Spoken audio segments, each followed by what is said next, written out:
Bem-vindos a esta análise aprofundada. Hoje vamos mergulhar numa crítica social bastante incisiva. Uhum. É baseada num texto de 2015, do Edson Zogby, que se chama Um Mundo de Avestruzes, a Realidade que Ninguém Quer Ver. Sim, esse mesmo. É a nossa fonte principal, é mesmo um excerto desse trabalho e que nos dá um retrato, bem, digamos pouco simpático de vários setores da sociedade. É verdade. Que, pronto, na visão do autor, preferem ignorar certas realidades desconfortáveis. Uhum.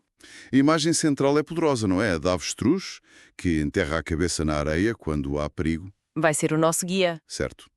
E o nosso objetivo aqui é tentar desconstruir o que o texto diz sobre o mundo do trabalho, a educação, a liderança nas empresas. E a inércia de certas instituições que ele aponta? Exato. Perante mudanças que ele acha significativas e preocupantes. Vamos lá então explorar isto. Exatamente. O texto do Zogby, que já tem quase uma década, não é? Argumenta que existe um fosso, uma desconexão cada vez maior Sim, entre a formação académica, aquilo que os jovens esperam da carreira, e depois a realidade dura do mercado. pois. E, ao mesmo tempo, ele aponta o dedo a uma espécie de cegueira voluntária por parte de quem, teoricamente, poderia fazer alguma coisa, intervir. Uhum. Ou propor soluções. Sim. A nossa tarefa aqui vai ser perceber como é que ele constrói este argumento todo e identificar quem são, para ele, essas tais avestruzes sociais. Ótimo. Então, se calhar começamos por aí. Como é que o texto vê a entrada dos mais jovens no mercado de trabalho? Ele foca-se muito nos estágios, não é? Sem foca. A ideia que ele passa é que os estágios, com o tempo, foram perdendo aquele propósito original. De aprendizagem, de formação prática. Exato. E transformaram-se numa espécie de trabalho mal remunerado. Hum, Quer dizer, ele descreve-os como uma forma das empresas terem mão de obra qualificada, gente motivada para mostrar o que vale, sim, claro. mas a um custo muito baixo e nem sempre fazendo aquilo para que estudaram. É quase uma exploração disfarçada de oportunidade, é a ideia que fica. E ele depois pega nessa ideia e aplica também aos programas de trainee, certo? Usa uma imagem bastante gráfica. A da bela cenoura pendurada na frente. Essa mesmo. Pois. Sugere que esses programas prometem mundos e fundos, uma carreira, progressão, Uhum. mas que, segundo o teste para a maioria, isso depois não acontece, não se materializa. Fica a ideia de um funil muito apertado, onde só alguns é que chegam lá acima. Exatamente. Uma promessa que raramente é cumprida para todos. O que nos leva então à situação dos recém-formados em geral. E o cenário que o texto pinta é, francamente, um bocado desanimador. É assim. Ou ficam desempregados, com os diplomas na gaveta, a ganhar pó. Sim. E ele, em 2015, até previa que as vagas iam diminuir ainda mais. Pois, Ou então, a alternativa é aceitar empregos e salários que estão, pronto, muito abaixo das qualificações. e do investimento todo que fizeram na educação, em tempo, em dinheiro. Exatamente. O Zogby não tem meias palavras. Ele classifica isto como uma verdadeira afronta. Uma afronta ao esforço das pessoas, das famílias e se calhar até uma desvalorização do próprio sistema de ensino, não? Se o resultado é este. É precisamente esse o ponto que ele quer fazer. O texto argumenta que esta dinâmica acaba por criar um ciclo vicioso. Desvaloriza-se o capital humano qualificado logo à partida. Gera frustração, não aproveita o talento. Exatamente, subaproveitamento de talento. E este fenómeno não se fica pelos mais novos. O texto depois alarga o foco e fala também do que acontece a trabalhadores mais experientes, nomeadamente aqueles que já passaram ali a barreira dos 50 anos. Correto. O autor menciona essa tendência das empresas dispensarem estes profissionais mais séniores. E o pretexto é que são caros. A velha questão do custo. E a consequência direta descrita no texto é que são substituídos por pessoal inexperiente, presumivelmente mais barato. Mas essa troca, segundo o Zogby, acaba por ter custos escondidos, não é? Não é assim tão linear. Exatamente. Ele argumenta que a falta de experiência dos que entram faz com que as coisas não corram bem. Ok. O que, por sua vez, obriga as empresas a procurar ajuda externa, consultores, talvez, Sim, provavelmente. e isso pode anular a poupança que fizeram inicialmente. E pior, gera instabilidade e perde-se conhecimento que estava na organização. Portanto, é uma espécie de economia que acaba por sair cara. Uma lógica muito de curto prazo, não é? com consequências negativas depois. É essa a leitura que o texto nos dá.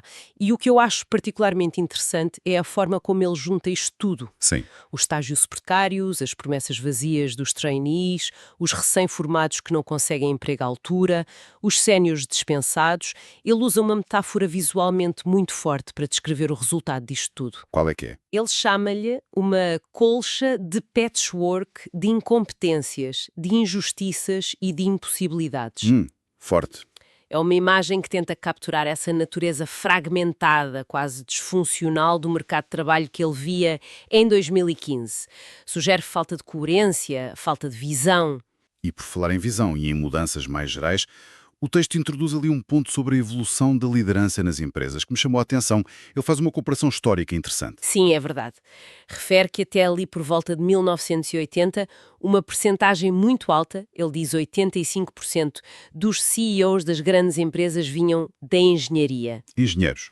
Sim, e descreve este tipo de líder como alguém que adora realizar, criar, ser relevante, uma mentalidade mais focada na construção, na inovação, no produto em si. E é aqui que a análise dele fica mais crítica, não é? Porque ele contrapõe essa época com o que ele via em 2015. Precisamente. O texto afirma que esses lugares de topo passaram a ser ocupados maioritariamente por pessoas da área financeira, os financeiros. E a descrição que ele faz da motivação deles é muito direta e, podemos dizer, bastante crítica. Gente focada, acima de tudo, numa coisa. O lucro. O lucro, a qualquer preço. É o que ele diz. Ou seja, o argumento principal aqui é que houve uma mudança fundamental na mentalidade da liderança. Passou-se de uma lógica de criar valor a longo prazo para uma de extrair valor a curto prazo. É essa a tese que o Zogby apresenta. Ele sugere que esta mudança no perfil dominante da liderança não é um detalhe. É um fator crucial que influencia, e talvez até pior, muitos dos problemas de trabalho que ele descreveu antes. As prioridades mudam. Exato. E com elas mudam as decisões sobre as pessoas, sobre o investimento, sobre a estratégia da empresa. E como se este cenário já não fosse suficientemente complexo, o autor ainda introduz mais uma variável, a tecnologia. Sim, ele menciona a chegada que ele via como inevitável da tecnologia mais avançada. Fala em robôs e sistemas mais inteligentes. E antecipa que eles vão substituir o trabalho humano em muitas tarefas, num futuro que, em 2015, já parecia próximo. Mas ele faz aqui uma distinção importante, não faz? Entre o que é inevitável e o que, na opinião dele, seria evitável.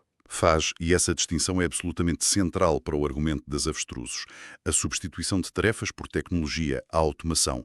Isso é apresentado como algo inevitável, uma consequência do progresso. Certo? No entanto, as outras questões que ele levantou, a precariedade dos estágios, o subemprego dos licenciados, a dispensa dos mais velhos por serem caros, até a própria mudança de foco da liderança para o lucro acima de tudo. Sim, essas são classificadas como evitáveis. Entendo.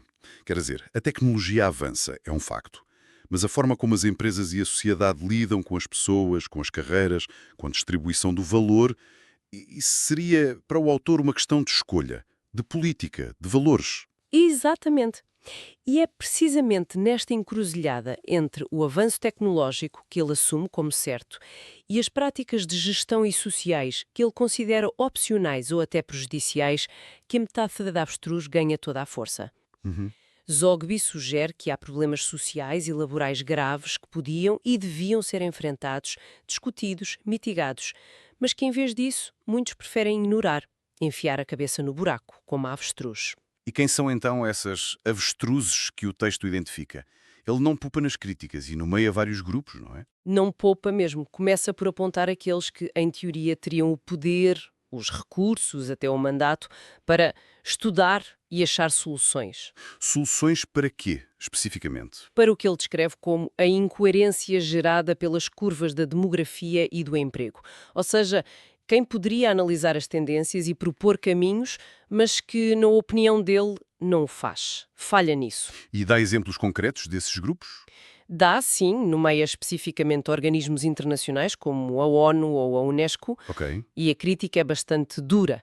Acusa estas entidades de sucumbirem a órgãos vampiros da sociedade, como o FMI e o Banco Mundial. Ui, órgãos vampiros. Sim, o FMI e o Banco Mundial são aqui retratados de forma bastante negativa. E ele classifica estas organizações, ONU, Unesco, como avestruzes com poder, mas que fazem questão de não o exercer. Preferem a inação, o tal buraco no chão. É uma acusação grave, de omissão ou de submissão a outras agendas. E a seguir vêm os economistas. Como é que eles são descritos?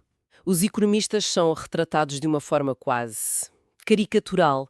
O autor até reconhece que eles criam terminologias e metáforas divertidas, curiosas, Uhum. mas critica-os severamente por, na visão dele, não passarem muito disso. Acusa-os de falta de competências para apontar soluções práticas que funcionem para os problemas que identificam. E a imagem que ele usa para eles?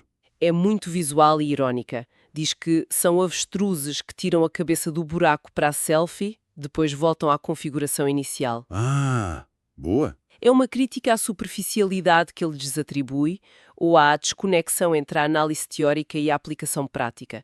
Sugere que se preocupam mais com a imagem ou com a complexidade teórica do que em resolver problemas reais. E as universidades? Também são abstrusos na visão dele?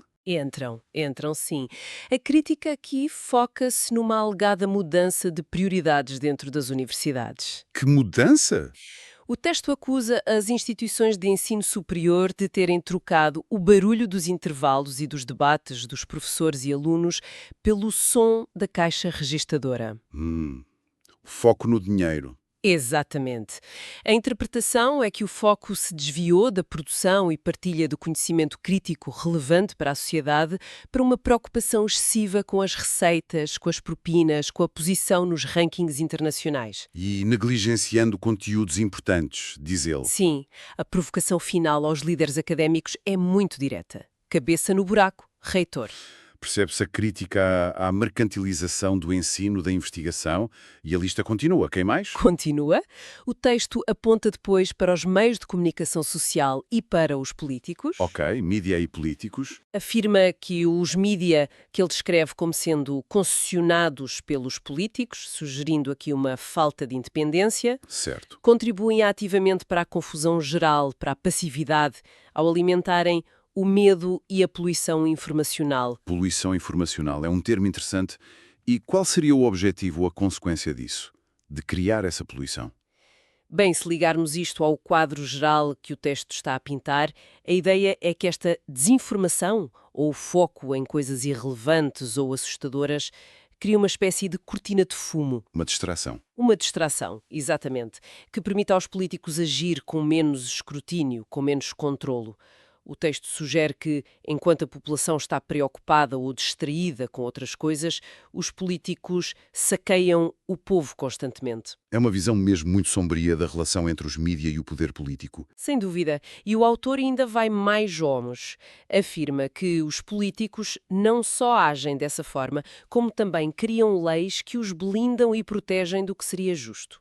Usando o próprio sistema. Usando, para isso, as próprias instituições que deviam garantir a justiça. Ele refere-se a elas, de forma irónica, como entidades que ironicamente se chamam de justiça. Sugere uma captura do sistema legal para se autoprotegerem. E há uma diferença na forma como ele vê os políticos em comparação com as outras avestruzes. Parecem ter um papel diferente. Sim, há uma nuance importante aí, enquanto as outras avestruzes, a ONU, os economistas, as universidades, são retratadas como estando escondidas, com medo ou por inércia. Sim. Os políticos são descritos de forma diferente. O texto diz que eles parecem não ter medo de nada e que, pelo contrário, até assustam as outras avestruzes, mantendo-as ali de cabeça enterrada. Ou seja, há aqui uma hierarquia. Parece haver uma hierarquia implícita de poder e de ousadia, com os políticos no topo a manipular o sistema e a intimidar os outros atores sociais. Perante este quadro todo que é complexo e bastante crítico que o Zogby pinta, Ele termina o excerto com algumas perguntas em aberto, não é? Quase como um desafio. Sim, ele lança uma série de perguntas. Perguntas retóricas que funcionam como uma provocação final. Que perguntas são essas? Ele questiona se alguma destas avestruzes, as instituições internacionais, os economistas, as universidades, os mídia, será mesmo capaz de encarar esta nova realidade que ele descreveu. Interroga-se sobre o que é que poderia ser o gatilho, a motivação para fazer este jogo virar. E parece impaciente. Exatamente. Expressa uma certa impaciência, pergunta se não estará já a demorar demasiado tempo para haver uma mudança a sério. No fundo, a questão que fica é: e agora? Qual é o caminho? E ele liga isso à capacidade de distração da sociedade, Uhum. certo? Se as pessoas estão atentas ou não. Exatamente. E isso levanta uma questão muito importante sobre a passividade geral das massas. O autor pergunta se as formas modernas de entretenimento, de escape, são suficientes para manter a população alheia destes problemas estruturais. O tal pão e circo. Ele usa a expressão clássica, pão e circo, mas atualiza-a para a realidade que ele via em 2015, metaforiza-a como cerveja e futebol. A pergunta implícita é profunda. Será que estas distrações, por mais apelativas que sejam, chegam para impedir que as pessoas exijam responsabilidade e exijam mudança? Ou será que a anestesia social funciona? É uma questão. E a nota final do certo é particularmente ácida, não é? Quase um remate cínico. É verdade. Termina com uma sugestão muito irónica. Por acaso, liga lá na FIFA e pede para falar com o chefe. Temos de nos lembrar que em 2015 a FIFA estava no meio de grandes escândalos. Pois é. Esta frase parece querer insinuar de forma provocadora que os verdadeiros centros de poder, ou pelo menos os centros de influência capazes de distrair em massa, podiam estar em sítios inesperados. E talvez menos nobres. Exatamente. Como o universo do futebol de alta competição e os negócios à volta. É uma forma de fechar o texto, mantendo o tom crítico e talvez um pouco desalentado. Bem, percorremos assim as ideias principais deste excerto de Um Mundo de Avestruzes, do Edson Zogby. Vimos a crítica dele à precarização do início de carreira. Sim, os estágios, os primeiros empregos, era desajustados. Analisamos a mudança que ele aponta na liderança das empresas, de um foco na criação para um foco no lucro a qualquer custo. Discutimos como ele contrapõe a inevitabilidade da tecnologia com problemas sociais e laborais que ele acha que eram evitáveis, fruto de escolhas. Certo. E claro, exploramos a metáfora central da avestruz, aplicada sem cerimónias a instituições como a ONU, a Unesco, a economistas, universidades, mídia e políticos, todos acusados, de formas diferentes, de ignorarem realidades inconvenientes. O texto, apesar de ser de 2015, deixa-nos a pensar em questões muito atuais, não é? Sobre a nossa capacidade como sociedade de enfrentar problemas complexos e sobre o papel das distrações em manter as coisas como estão. Sem dúvida. Olhando para trás, quase 10 anos depois de ele ter escrito isto, uma reflexão final interessante que talvez possamos fazer é: até que ponto é que estas observações do Zogby ainda fazem sentido hoje? Boa questão. Será que as dinâmicas do trabalho, o impacto da tecnologia, a forma como a liderança funciona, a própria percepção que temos destas instituições, evoluíram como ele previa ou temia? Ou será que mudaram noutra direção? Exato. Terão surgido, entretanto, novas avestruzes a enterrar a cabeça na areia perante novos desafios, como as alterações climáticas ou a inteligência artificial generativa, por exemplo? Ou será que algumas daquelas que ele identificou em 2015 terão, pelo contrário, começado a levantar a cabeça, a encarar a realidade de frente? Fica a questão, pronto, para pensarmos um bocadinho mais além desta nossa conversa.